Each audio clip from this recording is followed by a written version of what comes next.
Hey there, welcome back to the Nic and Carl show.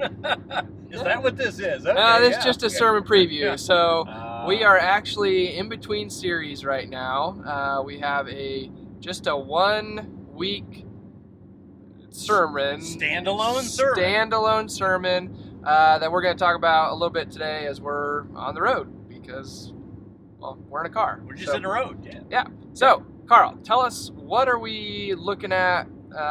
What do we need to know? Okay, so the topic would be grace and truth. And you might think, what does grace have to do with truth?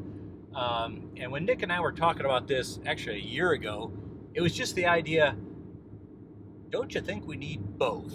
And sometimes it's so easy in our world to either side on the side of grace alone or truth alone, but you really need both. So, Nick, what would you add to that? Yeah, so I mean, a lot of it, there's this idea of balance in between, because if you have all grace, then there's no truth there for us to grow in or to be corrected in, because I mean, there's gonna be times where we're wrong or do the wrong thing, and we need that correction from those people around us.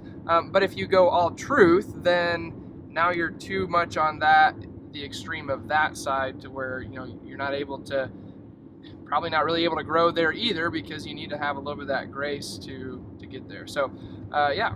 So when we were talking about this, I had to think about raising 5 children, and 5 children, they're great children, but obviously as a parent there's some times where you're just thinking, oh man, what you're doing isn't right for a variety of reasons or whatever. And so you feel like, I've got to say something about this because there's not enough truth going on in their life.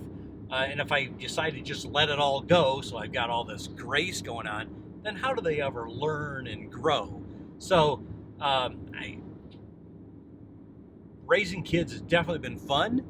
There's definitely times where you just want to put your head down and cry, but I mean, that's just the way life is.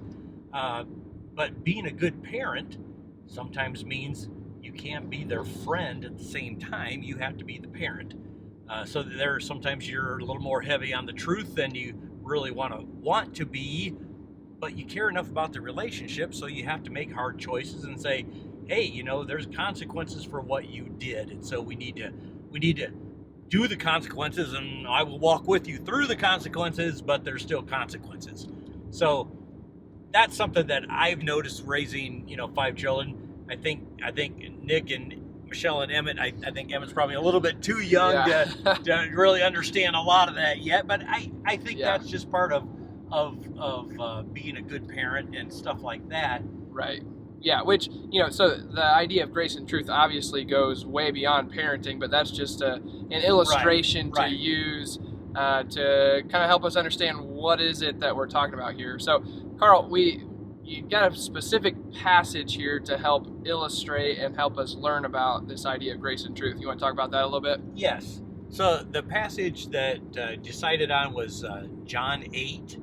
It's the first several verses, and it has to do with the woman who's caught in adultery and brought before Jesus. And if you're not familiar with the passage, definitely want to look it up. Even if you're familiar with it, just look it up before Sunday and just notice what Jesus does. The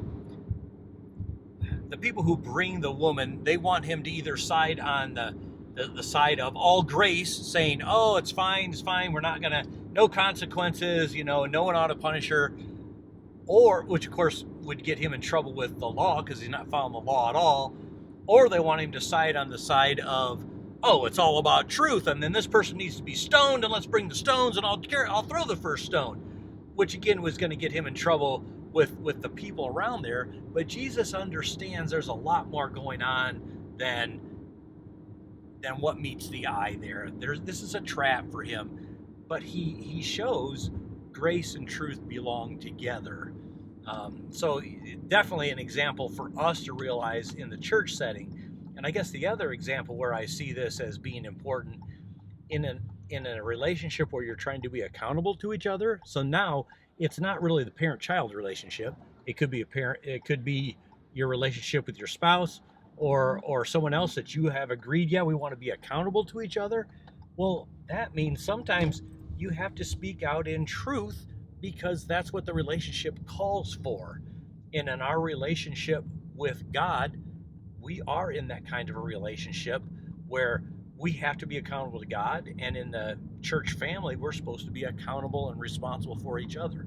And so those are all places where, yeah, sometimes you need to speak out in truth, but we should never adopt the condemning, judging attitude.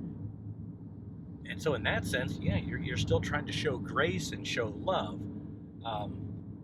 So that's what we're looking at for Sunday. Yeah, great. Any other thoughts on that? No, I think you covered it pretty good. We're looking forward to what you got on Sunday morning, how the Lord speaks through you. We hope to see you there Sunday morning, 9:15. Between now and then, take a look at that passage. See you later.